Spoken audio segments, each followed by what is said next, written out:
Hello and welcome to this week's edition of Vocal Tip Tuesday. My name is Joy from One Voice Vocal Studio. I'm super excited to bring you today's tip. If you've ever felt in your singing that you were struggling for more volume or control or maybe a bit more projection, that you had something inside you that just wanted to come out and you couldn't quite get it, well, today's tip is a very simple trick that has been one of the most successful things that has impacted my singing and the singing of almost every singer I've worked with. It is a very simple philosophy called singing the way that you speak. Our speaking voice is the most comfortable, natural place for our voice to sit.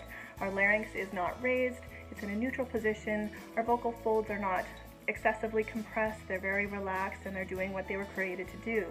So if we applied this to our singing, we would be able to release those lyrics and those notes and move through the transitions in our bridge much easier than we normally think. A lot of times we have in our head that, oh my gosh, I'm singing, I have to do so much or I have to work so hard, when exactly the opposite is true.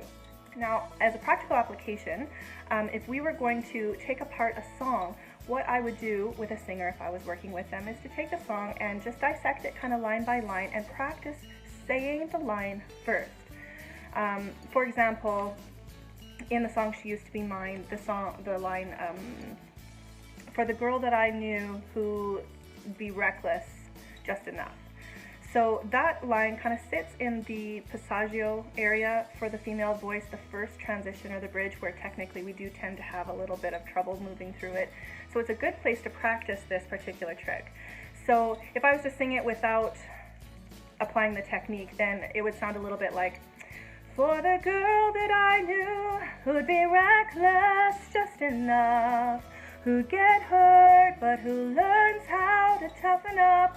And so as you can see, it's a little bit quieter, a little bit softer.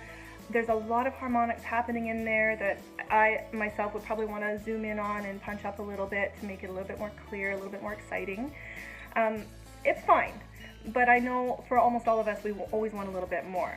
So if I was to practice that, I would say, for the girl that I knew. Now it's very important not to pretend you're having a quiet conversation or using a stage whisper, because this is going to create tension and stress on the voice, but you want to, almost as if you were on stage, enunciating without a microphone, very relaxed but clear. You're going to project your voice as if you're trying to speak across a room, maybe. Now, remember, we're not putting stress on the voice, we're not screaming, we're not whispering, we're not pressing those vocal folds together to squeak out a sound that's not supposed to be there. Just relax. We want to feel the space in our face.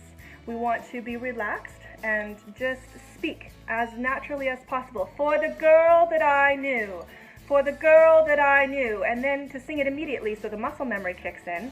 For the girl that I knew, for the girl that I knew, who'd be reckless just enough. And as you can see, my singing voice was the same as my speaking voice. It didn't change. And a lot of times, like I said before, when we're singing, we think it's hard, or we think we have to do something, or we have to affect the voice. But don't forget, you have one voice. You have one voice that's natural to you, that is unique to you. And if we're affecting or putting a lot of things into our voice that doesn't need to be there, it gets muddy and it hides the voice. And what we want is we want your natural, unique voice to come out unhindered. So it's a very useful trick. It's very simple. Just dissect your song line by line. Sing the way that you speak. Speak the line first and then sing it. And what I would love for you to do is to comment below, tell us the songs you're working on, give us any questions that you have, tell us about your successes. We'd love to hear about it. And until next time, I'm Joy from One Voice Vocal Studio, and have a great week.